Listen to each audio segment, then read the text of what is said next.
Hello viewers, welcome back to my channel food and tour.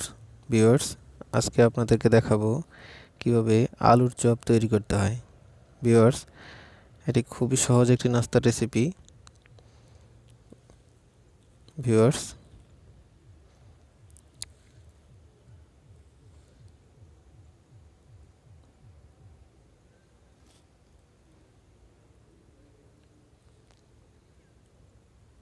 আপনারা দেখতেই পাচ্ছেন একেবারে স্বামী কাবাবের মতোই এটা।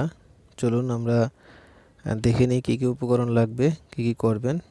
ভিউয়ার্স, আমরা নতুন আলু নিয়ে নিয়েছি 700 গ্রামের মতো।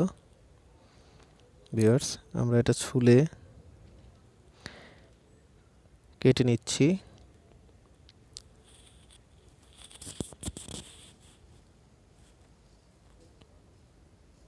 ভিউয়ার্স,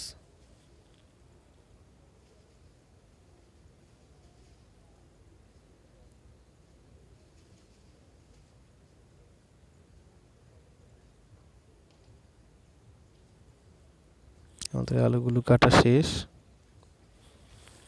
ভিউয়ার্স, দেখতেই পাচ্ছেন। এবার আমরা একটি প্রেসার কুকার নেব। যেহেতু যেহেতু সিদ্ধ করতে সময় কম লাগবে, সেই হিসেবে আমরা একটা প্রেসার কুকার নিচ্ছি। আপনারা নর্মাল কড়াইতেও সিদ্ধ করতে পারবেন, সমস্যা নেই। আমরা একটু লবণ অ্যাড করব। ভিউয়ার্স, আমরা প্রেসার কুকারটা চালু করলাম। আমরা 3টা সিটি বাজাবো। 3টা সিটি বাজিয়ে এটা একটু নামিয়ে অথবা চুলাটা বন্ধ করে রেখে দেব, যাতে ভিতরেই সিদ্ধ হয়ে যায়। তারপর আমরা ঢাকনাটা খুলে দেখব সিদ্ধ হয়েছে কিনা। ভিউয়ার্স, তার ভিতরে আপনারা দেখতেই পাচ্ছেন আমাদের 3টা সিটি অলরেডি হয়ে গেছে। এবার আমরা ঢাকনাটা খুলে নিচ্ছি। ভিউয়ার্স, দেখতেই পাচ্ছেন সিদ্ধ হয়ে গেছে। এবার আমরা সেটা পানি ঝরিয়ে নিচ্ছি।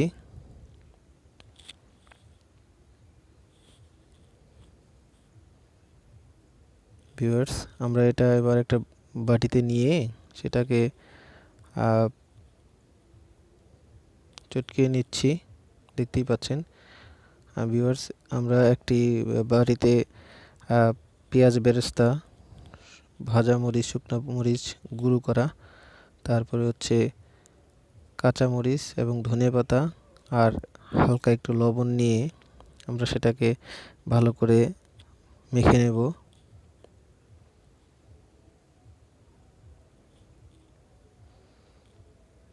ভিউয়ার্স, এটার সাথে আমরা সিদ্ধ করা আলুটা একটু জিরার গুঁড়ো দিয়েছি ভিউয়ার্স,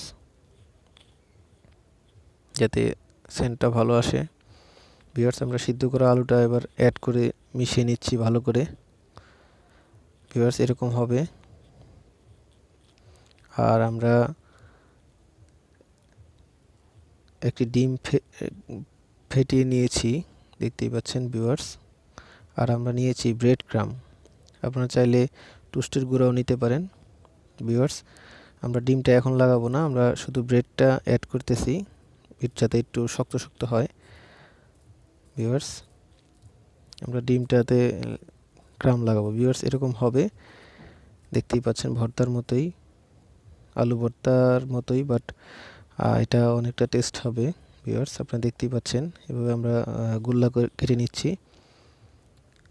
ভিউয়ার্স,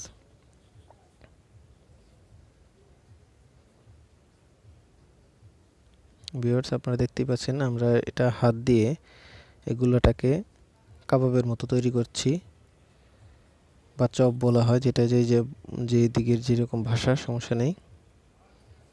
দেখতেই পাচ্ছেন ভিউয়ার্স, আমরা এটাকে এবার ফেটানো ডিমটাতে ডুবিয়ে এটা সরাসরি ব্রেড, মানে যেটা পাউরুটি গুঁড়ো করা ক্রামের উপরে আমরা রাখতেছি।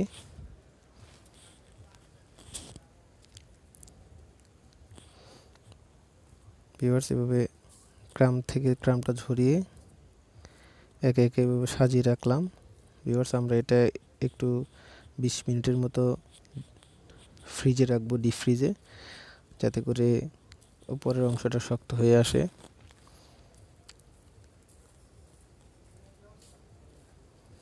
ভিউয়ার্স আমরা 20 মিনিট পর সেটা বের করে নিয়েছি। ভিউয়ার্স দেখতেই পাচ্ছেন, আমরা এবার একটি কড়াইতে তেল নিয়ে নিয়েছি, তেলটা গরম হয়ে আসছে। ভিউয়ার্স আমরা এটা ছেড়ে দিয়েছি এই জন্য, কারণ কাবাবগুলো অনেকটা নরম, এই জন্য আমরা একটা একটা করে বা দুটো করে ভাজবো। ভিউয়ার্স আমরা একটা বা দুটা করে দিবেন, অথবা একসাথে অনেকগুলো দিতে পারবেন। যদি খুব ভালো অভিজ্ঞ হন তাহলে দিতে পারবেন। ভিউয়ার্স আমরা একটা করেই ভাজবো। ভিউয়ার্স এভাবে আমরা একটু উল্টে দিচ্ছি যাতে এক পাশ বেশি না হয়ে যায়। ভিউয়ার্স দেখতেই পাচ্ছেন একেবারে রেডি আমাদের আলুর চপটি। ভিউয়ার্স দেখতেই পাচ্ছেন আমরা এভাবে এক এক করে সবগুলো ভেজে নিয়েছি, আর এটা সার্ভ করার জন্য একেবারে রেডি। আর ভিউয়ার্স আমাদের সাথে এতক্ষণ থাকার জন্য ধন্যবাদ। আমাদের ভিডিও লাইক, কমেন্ট এবং শেয়ার করবেন, আর চ্যানেলটাকে অবশ্যই সাবস্ক্রাইব করে রাখবেন যাতে পরবর্তী ভিডিও দেওয়ার সাথে সাথে আপনারা পান। ভিউয়ার্স ধন্যবাদ সবাইকে, ধন্যবাদ।